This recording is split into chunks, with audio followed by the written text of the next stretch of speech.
Quantum mechanics, भौतिक विज्ञान की दुनिया की नई दिशा। क्वांटम मैकेनिक्स एक महत्वपूर्ण भाग है भौतिक विज्ञान का, जो छोटे भौतिकी और उनके व्यवहार के अद्वितीय और अनुसूच्य नियमों पर आधारित है। इसमें भौतिकी के व्यवहार की अध्ययन से हमें एक नया दृष्टिकोण प्रदान होता है, जो हमारी प्राकृतिक दुनिया को समझने में मदद करता है। क्वांटम मैकेनिक्स के विपरीत दृष्टिकोण में भौतिकी का स्वरूप प्राकृतिक दुनिया में एक नया रूप लेता है। इसके अनुसार भौतिकी का स्थिति और गति एक विशिष्ट समय पर कल्पना के आधार पर बदल सकती है। क्वांटम मैकेनिक्स का एक महत्वपूर्ण सिद्धांत सुपरपोजिशन है।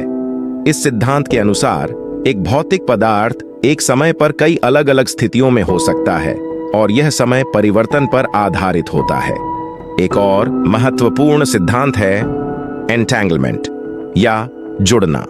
इसका मतलब है कि दो भौतिक पदार्थों की स्थिति एक दूसरे से प्रभावित हो सकती है, चाहे उनकी बीच की दूरी कितनी भी बड़ी हो। इस सिद्धांत से जुड़े कई आश्चर्यजनक परिणाम होते हैं, जो हमारे व्यवहार के लिए अनूठे होते हैं। क्वांटम मैकेनिक्स की एक और मुख्य बात है कि भौतिकी गुण एक गुरुरंग से प्रभावित होते हैं, यानी जब हम किसी भौतिक पदार्थ की स्थिति या गति को मापन करने की कोशिश करते हैं, तो उसका व्यवहार बदल सकता है।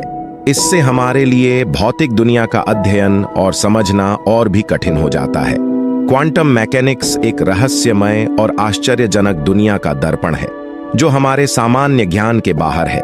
इसका अध्ययन हमारे वैज्ञानिक दृष्टिकोण को बदल देता है और नए तरीकों और तकनीकों के खोजने में मदद करता है। इससे हमारे ज्ञान की सीमा को बढ़ा दिया जाता है और हमारी दुनिया के अद्भुत और गहरे रहस्य खुलते हैं।